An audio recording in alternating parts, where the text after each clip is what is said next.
Welcome into the Warrior Foundation Freedom Station podcast. Joining me today, President of the Warrior Foundation Freedom Station, Andy Gasper. Andy, appreciate you being here today. Thanks, Travis. Appreciate it. Now, something that gets brought up to me, and it's been something you've brought up to me in the past, was the Transitional Housing Program. What exactly is the Transitional Housing Program? Well, as we all know, living in San Diego is quite expensive. Right. So we want to try to find a way, an affordable way for these men and women leaving the military, if they want to stay in San Diego, how to make that happen. So fair market value for a one bedroom, one bath, furnished down in North Park, Golden Hill area, probably around like $2,300 area, $2,300 a month area. And so we're able to offer a subsidized housing program from donor dollars to really help our warriors come in here, save money, learn how to invest their money, clean up their credit scores, paying a substantially less amount than what the fair market value would be. And usually it's capped at $1,500 and the floor is about $1,000. So the Warriors, when they want to be part of the Freedom Station, how do they first even get involved? I mean, how does it even come to fruition that they can get a place at the Freedom Station? Yeah, that's a good question. So I work with the commands. So just last week I was at Camp Pendleton working with the Wounded Warrior Battalion staff. They have a non-medical case manager called Recovery Care Coordinator. And those non-medical case managers refer them to me. And then I screen them out on a one-on-one interview process to make sure they're a good fit. The individuals know about Freedom Station. They know, hey, I can pay cheap rent. In addition to paying cheap rent, we have really good programs, wraparound support services. And so the individual warrior themselves can contact us. But I always want to get a character reference, if you will, from the command to make sure it's a good fit. And so between the Navy Wounded Warrior Command and the Marine Corps Wounded Warrior Commands, that's kind of the pipeline of individuals we have coming in. Yeah, it makes sense. I mean, it's real life here. You're getting a referral, just like you were going to do that if you've got an apartment or a place of your own, whatever. So there's an online application process. We don't charge an application fee. We're like the best landlords in San Diego. We want to put as much money in their pockets as we can, but we want to make sure it's a good fit. We really want to create a good community. It's not really so much diagnosis based. It's just your right fit. And what I mean by that is we want folks to move in that want to be part of something. Mm-hmm. A lot of these men and women chose to serve. This is one more way they can choose to serve as well. So someone that's been in our program for 12 months can mentor those coming behind them. And I mean, that's just it. It's a transitional housing program. So it has to be the right fit of somebody going, yeah, I want to move in, but I don't want to be there forever. I just need a little help here moving forward, which, I mean, you guys say it's not a handout, it's a hand up. Exactly right. And that's what you're there to do. But I mean, so it costs them, they pay to live there, but it's a substantial reduced rate. That's right. That's right. I do think it's an important principle that you have skin in the game. Right. And as long as you're doing what you're supposed to be doing, moving forward in your life, moving forward with your transition. And again, let me stress, this is on a case-by-case basis. So it's not an 18-month program, 19-month, we're kicking you out. We want to make sure that landing on their feet once they leave Freedom Station as well. A motto that I say around our staff is their success is our reputation. And I really want to make sure that, if you need 3 more months to finish out your associate's degree or 5 more months to finish a medical procedure, let's just let common sense kind of rule here. But on average, we have about an 18-month transition program. Right. That makes total sense to me. Now, are there benefits that can help out with this? VA benefits, anything? Yeah. So we have a 18-month program. And in the 18-month program, we have 6 90-day phases. And each phase is what we kind of monitor. So the first phase, 90 days, would be to assimilate. Just really get to know your neighbors, put electricity in your name, start paying some bills. Did you sign up for VA healthcare? Did you get your VA benefits rolling? VA benefits could be a GI Bill, could be post 9/11. Not everybody's ready for college, right? Some people want to do vocational route. So we have a career counselor. That's kind of my background as well. But I have someone on our staff that really checks in with them on a monthly basis to make sure that they're progressing. Also, if you don't want a lot of assistance, you don't want someone really in your business, making sure that you're progressing and leveling up in life. Maybe Freedom Station isn't the spot for you. Some folks leave the military of a higher rank. They have their things put together already. This isn't a spot for everybody. But we have a great program in place with wraparound support services to help them out. And you talked about helping out with credit, either building or repair. I mean, maybe people have made mistakes that have ruined their credit in some manner, or maybe they have none. Right. They haven't had anything to have credit for. Do you guys report to credit agencies that they're staying there and that build some sort of credit for the warriors that are there? I don't think we've done that in the past. This is more on a quarterly basis. Let's get get your emergency savings account built up. Let's get your credit report if it's not already good. So hopefully when you leave here in 18 months, that you'll have some money in your pocket where you can put it on a down payment possibly. Right. Or be in a better position from once you first came in. Yeah. Transition to the next step. And so something that's really cool, so going back to like the phases, right? So Assimilate's kind of the first phase. The second phase would be developing their transition plan. So researching that as well. So everybody thinks they know what they want to do. One of the life lessons I asked them is, what's the difference between a radiologist technician, 18 months college, and an ultrasound technician, 18 months of college? It's $15,000. Ultrasound technician's a growing career field. So if someone sits down in front of me and they want to get into the medical field, 18 months-ish, community college-ish, I just kind of show them the labor market through ONET, and that's a Department of Labor database, and you let the data kind of tell the story. So if they don't know what they want to do at all, we're developing a transition plan. We do career assessments as well to identify their interests. You can identify through strong interest inventory. Another one's Myers-Briggs type indicator. And just give them the data kind of tell the story. So that's where it starts on the development side.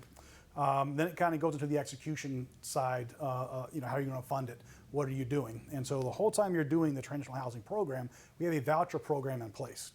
So rent is in the 2000s. As long as you're doing your part, you can earn $250 vouchers up to 4 times a month, and it's only good for rent. So again, we're motivating them with the carrot, right? The carrot and stick analogy. But you want to be on the job path. What's your resume look like? Who are you networking with? And we get you plugged in that way as well. So it's a great program. Yeah, it sounds fantastic. Are there any success stories that stick out in your mind of like, oh man, it was this particular individual did everything exactly according to plan. Here he is now, or here she is now. Lots. Yeah. And so that's good news. Everybody's case by case. Yeah. Everybody's case by case. But we had an individual that was there for a little while. Went to the University of Texas. Ended up getting his PhD. Now he's doing medical sales devices. There's one. Wow. We had a resident that started his own business. He's mid-level manager now, coming from Freedom Station. But you give these guys the tools, and the wraparound support services, you just believe in them, a little bit of guidance. Most people wake up with a passion in life. If you don't, then that's the one button you have to push and help these guys kind of get motivated. But most come to our program wanting some assistance, and we have lots of success stories. That's great. I love it. Now you have Freedom Station 1, you have Freedom Station 2, 17 units total right now? Right. We have 17 total units, and then at the end of this year, we're going to add 12 more for a total of 29. I like that. Freedom Station 3, it all goes well. It'll be open in December, January. We're hoping for December. The rain's going to dictate some of that for us. Yeah. We're hoping December. Yeah, no doubt, no doubt. What does that mean to you personally to see 12 more units open up? I think the biggest issue that we have with our transitioning military, regardless if you're wounded or not, is housing. Yeah. If you look at the hierarchy of needs, all starts with housing. You have to have a safe place to call home. And if you can do affordable housing, in San Diego, the rent increased 19% from last year to this year. So we have a program of prevention. So we're preventing homelessness. And so we were able to get an exception to the Tenant Protections Act. You know a little bit about that? No, I don't know too much. So the Tenant Protections Act, AB 1482, said if you're living somewhere 11 months current with your rent, once you move into the 12-month mark, the landlord can't have you move out. Okay. As long as you're current with your rent. There are some stipulations to that. San Diego is much more restrictive than that. And the day one that you move in, the landlord has to treat that as permanent housing. So Sandy and I, the last 3 months, have really been fighting with the senator's offices, the mayor's office, city council president's office, really trying to get an exemption because if I have to honor what the city's putting together, I can't have an 18-month program. I can't ask you to leave if you're current with your rent. So earlier this week at 9:38 p.m., City Council voted 8-1 and allowed us to have an exemption. I think we're one of the few exemptions that went into that rule. So we had a lot of politicians. We were on the phone doing lots of Zoom calls, just trying to sell them on the idea and show them the success that we've had at Warrior Foundation through our Freedom Station programs. Yeah. So to answer your question, the biggest need for these guys is a program like this with affordable housing. Without a doubt. How often do you see, and maybe you don't have these numbers off the top of your head, and I'm just going to ask and be told you don't know. All right. But how often do you see our warriors come back, they don't have a place to go, and they end up homeless? Does it happen often? I can answer it personally, and Okay. I'll say no. I think the Wounded Warrior Battalion at Camp Pendleton, the Naval Medical Center San Diego Navy Wounded Warrior Program, you have lots of staff to make sure that doesn't happen. Right. There are a few times that happens. Yeah. But coming from the Wounded Warrior Commands here in San Diego, they do a fantastic job of making sure there is that next step. And that's where the Freedom Station comes in play. We usually are their first phone call because they know what we do, how we support. There's such a need for housing. Like I said, it's not just a West Coast thing. The regimental CO, regimental commanding officer out of Quantico, Virginia, came out for a tour about a month ago. The East Coast, similar to Camp Pendleton's out of Camp Lejeune, that commanding officer was asking, can we move this model into Jacksonville? And I said, absolutely, start fundraising, right? Right. But in lieu of that, can she send her transitioning service members to us in San Diego? And so again, I'm about the right fit. I don't. We have a long wait list for folks to get in. I would have a unit sit vacant because I don't put the wrong person in there, right? Right. Make sure we're screening that want to be there about that community, so we can offer them the wraparound support services. But transitional housing, honestly, is the biggest need. And it's not just the right fit for Freedom Station. Correct. It's the right fit for themselves to make Absolutely. sure that it's something that they can do and want to do and be able to transition. But it's also the right fit for, you mentioned community, all the other warriors that are there, because it is a healing process to be together. And then so that's where outdoor therapy comes into play, right? So living in our community, what do you get, right? So we get together monthly, usually for barbecue. We'll bowl every now and then, deep sea fishing. Just how do you foster relationships? It's not going to happen sitting behind a desk, right? It's going to happen out in nature. And then once you graduate our program, we have a program called the Ambassador Program, and that's where we have these speakers coming back. So next week, I've got 9 wounded warriors from a powerlifting team from the Marine Corps coming to join us to share their experiences in life, how they've overcome some adversity, which is what I call our speaker series. I'm always bringing folks in that are, subject matter experts in a specific field to help our residents kind of level up in life. Right. How long is the waiting list right now? I've got 6.